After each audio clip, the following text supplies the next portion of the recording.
14h30, 15h30, l'heure du crime sur RTL. Jean-Alphonse Richard. Amanda est diabolique. C'est une grande menteuse. Avec ses airs de sainte Nitouche, tendre, douce, on lui donnerait le bon Dieu sans confession. Mais elle cache une âme diabolique, une âme luciférienne. Bonjour. Une Américaine de 21 ans, trop insouciante pour s'émouvoir du sort de sa colocataire, retrouvée sauvagement assassinée dans un appartement de Pérouse, en Italie. Il n'en fallait pas davantage pour faire d'Amanda Knox une coupable sur mesure, une tueuse en mini-jupe, une Luciferia au visage d'ange, comme l'écrira un journal. Amanda la mauvaise a-t-elle tué la gentille Meredith au cours d'une soirée d'ivresse et de débauche? Presque 14 ans après, cette question recueille toujours des réponses indécises. Dans ce dossier, la justice italienne avait pourtant affiché très vite ses certitudes, présentant Amanda Knox comme une meurtrière de sang-froid, une menteuse imperméable au remords. Mais l'enquête, on va le voir, était loin d'être parfaite. L'affaire Amanda Knox va ainsi devenir le feuilleton préféré de l'Amérique, mais aussi celui de l'Italie. Un feuilleton dans lequel chacun va choisir son camp. Comment l'affaire Amanda Knox s'est-elle transformée en un scénario criminel hors norme? Pourquoi l'étudiante a-t-elle été comparée au diable en personne, victime d'une réputation montée de toutes pièces? Question que nous allons poser à nos invités. 14h30, 15h30. L'heure du crime sur RTL. Aujourd'hui dans l'heure du crime, l'affaire Amanda Knox, une jeune étudiante américaine qui va se retrouver au centre d'un meurtre sauvage, celui de sa colocataire à l'automne 2007 en Italie, dans la ville historique de Pérouse. Ce vendredi 2 novembre 2007, peu après 13h, deux agents de la police postale italienne, une unité qui traque les vols de portables et d'ordinateurs, se présentent au numéro 7 de l'étroite rue de la Pergola, à Pérouse, une petite maison ancienne dont les fenêtres s'ouvrent au loin sur les collines de l'Ombrie. Les agents détiennent deux téléphones retrouvés dans un jardin proche, propriété d'une certaine Meredith Kercher, étudiante qui loge avec trois autres colocataires au numéro 7. Les fonctionnaires sont accueillis par Amanda Knox, américaine, l'une des colocataires, et son petit ami, l'italien Raffaele Solicito. Ils diront avoir remarqué que le couple était anxieux, pas vraiment à l'aise. Amanda et Raffaele expliquent qu'ils ne savent pas si Meredith est là, la porte de sa chambre est fermée. La police postale refuse de la forcer. À 13h34, deux carabiniers arrivent, rue de la Pergola. Le suspense cesse aussitôt.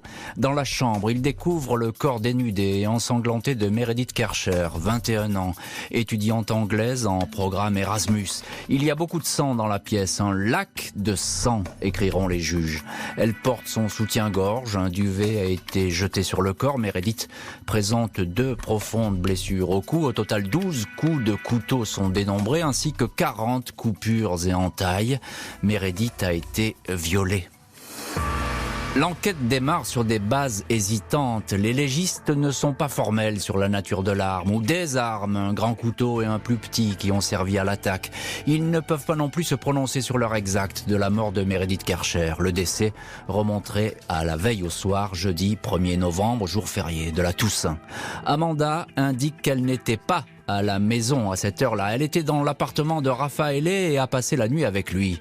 Les deux autres colocataires, les italiennes Filomena et Laura, étaient également absentes. Amanda Knox est revenue au matin à la maison et a trouvé la porte d'entrée entrouverte. Il régnait dans l'habitation un grand désordre. Elle a remarqué qu'un carreau était cassé, des éclats de verre jonchaient le sol. Amanda indique avoir trouvé une salle de bain dégoûtante avec des traces de sang dans la baignoire qui n'avait pas été nettoyée. Les toilettes étaient également immondes. Quand la carabinière Monica Napoleoni lui demande pourquoi elle n'a pas appelé la police, Amanda explique qu'elle pensait que Meredith dormait. Elle ne s'est pas inquiétée et est retournée aussitôt chez son petit ami pour l'avertir de ce qu'elle avait vu. Elle a essayé de joindre 3 fois sa colocataire, sans résultat. Les premiers éléments de l'enquête indiquent que la victime a passé le début de la soirée du 1er novembre avec 3 amies britanniques, toutes inscrites dans la même université de Pérouse. Elles ont dîné ensemble dans un appartement proche de la rue de la Pergola. Une de ses amies a fait le chemin avec elle jusqu'au numéro 7 et l'a laissée sur le pas de la porte aux alentours de 20h45. Meredith Kercher, originaire de Coulsdon, au sud de Londres, apparaît comme une étudiante qui n'avait que des amis, enjouée, intelligente. Elle était arrivée à Pérouse un mois auparavant pour étudier l'histoire moderne et l'histoire du cinéma. Elle s'entendait bien avec ses colocataires et notamment avec l'américaine Amanda Knox, avec qui elle avait récemment assisté à un concert de musique classique. Amanda Knox, première sur le lieu du crime, retient bien évidemment l'attention des policiers. Ils vont vite la considérer comme une suspecte idéale et la présenter comme une meurtrière débauchée. Dimanche 4 novembre 2007, 2 jours après la découverte du corps martyrisé de Meredith, les 2 premiers arrivés sur la scène de crime, l'américaine Amanda Knox et son petit ami italien Raffaele Solecito, sont entendus au commissariat de Pérouse. Audition de routine, même si les policiers sont frappés par la décontraction du couple. Amanda devrait être effondrée ou malheureuse, elle est tout au contraire totalement détachée. Le procureur Giuliano Minini considère rapidement cette attitude comme suspecte. Il fait placer l'étudiante sur écoute. En parlant de la police, elle dit « S'il me demande de rester ici jusqu'à Noël, je vais demander de l'aide. Je ne peux pas être tout le temps à leur disposition. » À un ami, elle confie « Je suis la dernière à l'avoir vu. C'est pour ça qu'ils essaient de me mettre la pression et essaient de me faire dire quelque chose. Ils me traitent comme une criminelle, ajoute-t-elle. » Le procureur Minini recueille le témoignage de l'un des meilleurs amis d'Amanda Knox. Celle-ci se serait vantée, avec fierté, d'avoir découvert la première, le corps qu'elle avait décrit avec une couverture dessus. Le magistrat s'interroge, comment l'américaine a-t-elle pu décrire la scène de crime alors que les carabiniers avaient très rapidement fermé la porte derrière eux? Amanda Knox est pressée de questions, elle est interrogée sans la présence d'un avocat. La police la pousse dans ses retranchements et l'étudiante varie de version. Lors d'un interrogatoire à 1h45 du matin, elle finit par désigner le patron du pub dans lequel elle travaille comme serveuse, le dénommé Patrick Lumumba, comme un possible coupable. Mes souvenirs sont confus, mais c'est lui qui a tué, explique Amanda sans autre précision, ajoutant qu'elle avait fumé de la marijuana dans l'après-midi. Déclaration totalement imaginaire qui va valoir au patron de bar un séjour de 14 jours en prison avant d'être totalement mis hors de cause.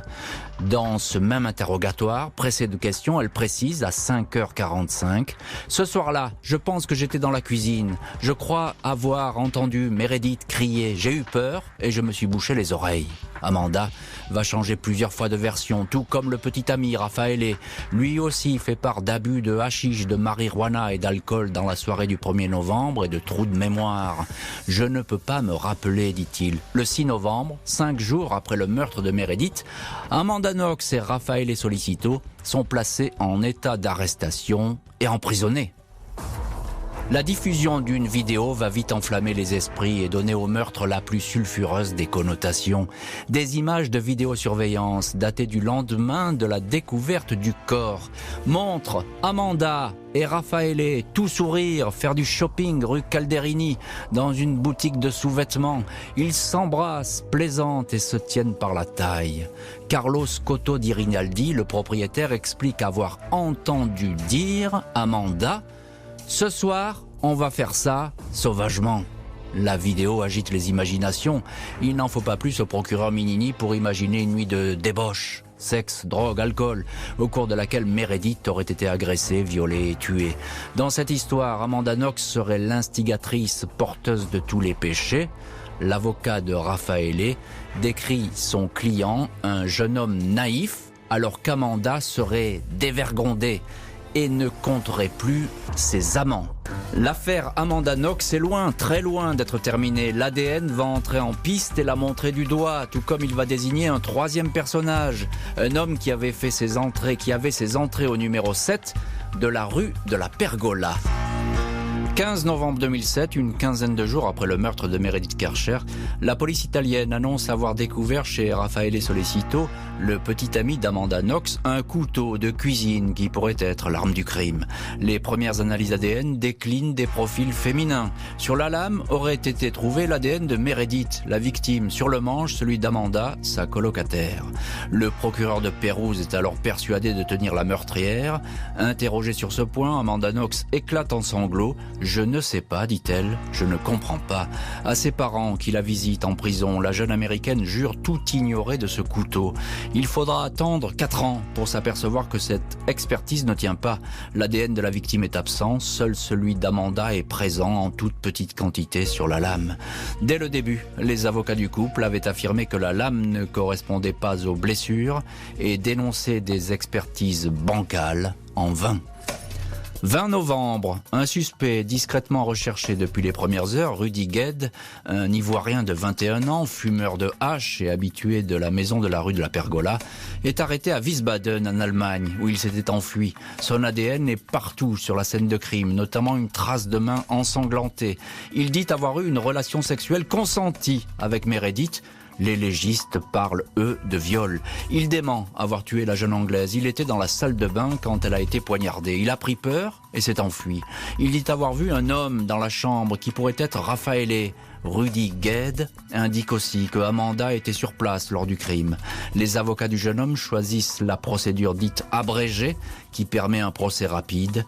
Le 28 octobre 2008, Gued est condamné à 30 ans de prison, peine ramenée à 16 ans pour complicité d'homicide. Ses 2 complices comparaîtront plus tard. Dans un document de 35 pages, les juges expliquent pourquoi Amanda Knox doit rester en prison. Elle a une personnalité multiforme, sait se protéger et agit par ruse. Elle a une grande capacité de manipulation.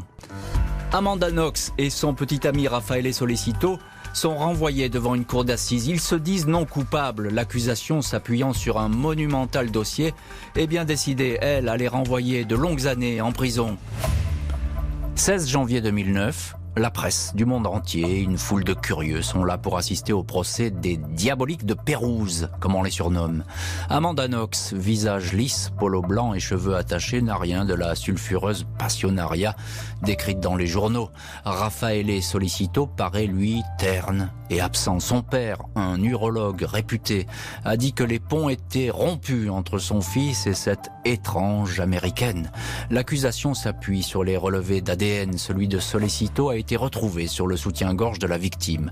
Pas de traces ADN ou d'empreintes d'Amanda, mais le procureur fait remarquer que l'étudiante a lessivé de fond en comble la scène de crime. Procès fleuve qui va durer 1 an. Rudy Gued, déjà condamné, affirme que le soir du meurtre, Amanda s'est disputée avec Meredith. Un témoin toxicomane certifie, lui, avoir vu le couple maléfique dans un square proche de la maison du crime la nuit du meurtre. Amanda Knox répète qu'elle est innocente. Son avocat dévoile des messages entre elle et la victime où leur amitié ne fait aucun doute. Le 5 décembre 2009, le couple est condamné, 26 ans pour elle, 25 ans pour lui. Amanda Knox, victime expiatoire pour l'opinion américaine, meurtrière souriante pour les Italiens, continue à clamer son innocence. La procédure va ainsi s'étendre sur 5 ans. Les avocats font annuler les condamnations en raison d'expertises bâclées et de conclusions ADN erronées. Amanda Knox et son ex-petite amie croient alors être lavés de toute accusation, mais la Cour de cassation réclame un nouveau procès.